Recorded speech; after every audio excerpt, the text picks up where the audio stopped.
Bruno Sammartino, the famed wrestler and Pittsburgh icon, has died. He died this morning with his wife and his sons by his side. His family says he'd been battling a number of health issues for the last couple of months.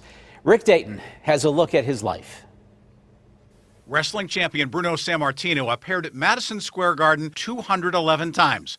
188 times the appearances were sold out. It is still more than any man before or after his time. He was big-time wrestling, but it wasn't always that way. When I came in this country, you know the story, I was a human skeleton, 14 years old, 83, 84 pounds. I experienced bullying because I couldn't speak the language, and kids used to, you know how kids can be. That was 1950, shortly after the family was reunited in Pittsburgh, where his father found work. Sammartino's physique changed quickly. By 1959, the son of Italian immigrants was the world's strongest man. He set the record for the bench press. In 1963, he became the second WWF champion, a belt he wore for the next 8 years. As dominant as Bruno was in the ring, he says nothing compares to the strength demonstrated by his mother. Amelia hid her 3 children from the Nazis in the Italian mountains. It was above their village of Pizzaferraro. She would sneak down at night and steal food for the family. My mom showed the courage of a lion to keep her kids alive, and the sacrifices she made were just incredible.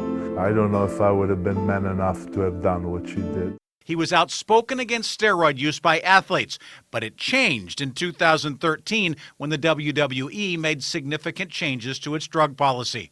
Being that they made those changes, now that they want me in there and so badly, I absolutely accept it because they did what I wanted them to do. The honor introduced a new generation of wrestling fans to his legacy, and he was surprised at how many remembered his name.